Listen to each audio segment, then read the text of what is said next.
റീത്തയെ കണ്ടതും അലീന കുറച്ച് പേടിക്കുന്നുണ്ട് എന്ന് കാണാനായിട്ട് കഴിയും.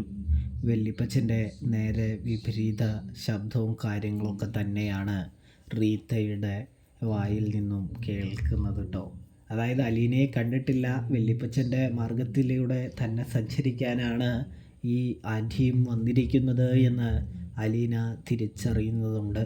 ശബ്ദമൊക്കെ ചില നേരത്ത് കേൾക്കുന്നത് കൊണ്ട് തന്നെ നല്ല രീതിയിൽ അലീനയ്ക്ക് ഭയമാകുന്നുണ്ട് എന്ന് കാണാം.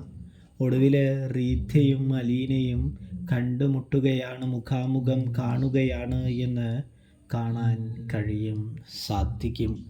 ഇതേ സമയം റീത്തയുടെ ക്രോധമെല്ലാം പോയി റീത്ത അലീനയുടെ അടുത്തേക്ക് ചെല്ലുന്നൊരു കാഴ്ച കാണാൻ സാധിക്കുന്നുണ്ട്. പ്രേക്ഷകരെ, പ്രിയ കൂട്ടുകാരെ, അപ്പോൾ സബ്സ്ക്രൈബ് ചെയ്യണേ.